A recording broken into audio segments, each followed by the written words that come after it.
నెల్లూరు నగరంలోని వీఆర్సీ గ్రౌండ్లో సిపిఎం రాష్ట్ర 27వ మహాసభల బహిరంగ సభ జరిగింది.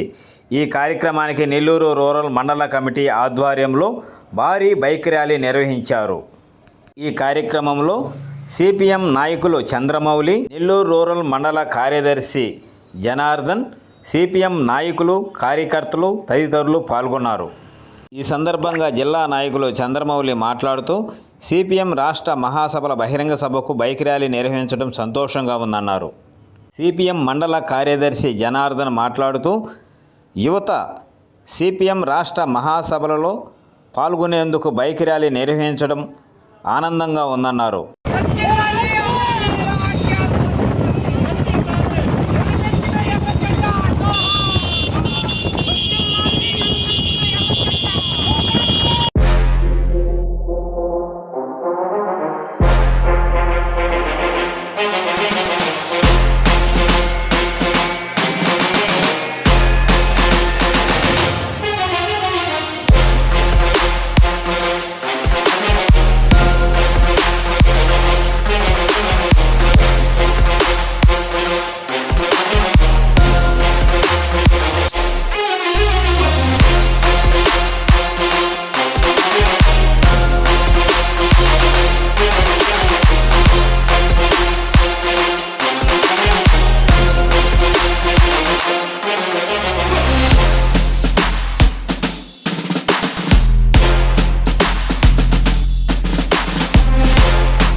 కొట్టేపల్లి జనమౌళి, నేను సిపిఎం పార్టీ సీనియర్ నాయకుడిగా పనిచేస్తున్నాను.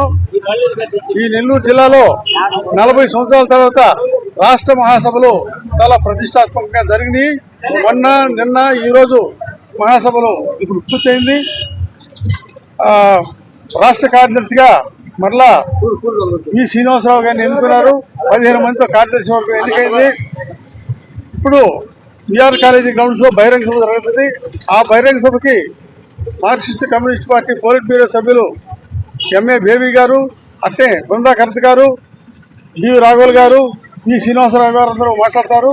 అందుకని మేము ప్రదర్శనగా బయలుదేరి ఈఆర్ కాలేజీకి బయలుదేరుతున్నాము. నా పేరు పొడిపతి జనార్దనం. ఈ రోజు రాష్ట్ర మహాసభ సందర్భంగా బైక్ ర్యాలీ నెల్లూరు రోడ్ల మండలం నుంచి బైక్ ర్యాలీ ఏర్పాటు చేయడం జరిగింది. అందరం కూడా ప్రదర్శనకు పోయేసి మేము ప్రదర్శన జయప్రదం చేయాలని మేము మండల కమిటీ తీర్మానించుకున్నాం. దాంట్లో భాగంగా ఈ రోజు మేము పోతా ఉన్నాం. పొట్టేపాలెం ఆగి ఈ ర్యాలీని పొట్టేపాలెం చంద్రబాబు సీనియర్ కామ్రేడ్ గారు స్వాగతం పలికారు. దీని అందరూ ఊరూరు కడ దీని ధన్యవాదాలు తెలుపుతున్నాం. సిపిఎం రాష్ట్ర 27వ మహాసభల చివరి రోజు నెల్లూరులో భారీ ర్యాలీ నిర్వహించి బహిరంగ సభ నిర్వహించారు. That budget is a statement of betrayal of the needs and requirements of the people of India. ఈ బడ్జెట్ ప్రజలకు సంబంధించిన కనీసమైన సదుపాయాల గురించి, కనీస ప్రజానికరణ గురించి ఆలోచించిన బడ్జెట్ కాదు. This budget has proved that this government has no interest, has no commitment for the upliftment of the people of India. ఈ ప్రభుత్వం ప్రవేశపెట్టిన ఈ బడ్జెట్ ప్రజలకు సంబంధించిన మౌలిక విషయాలు కానీ Is placed. ఈ బడ్జెట్ కు ముందు దేశానికి సంబంధించిన ఆర్థిక సర్వేను పార్లమెంట్ లో పెట్టారు. That economic survey stated that in the last 15 years, the highest profits for corporates. ఈరోజు కేంద్రంలో ప్రవేశపెట్టిన ఈ ఆర్థిక సర్వే రిపోర్టు ఆధారంగా గత 15 సంవత్సరాలుగా ఈ దేశంలో ఏ రకంగా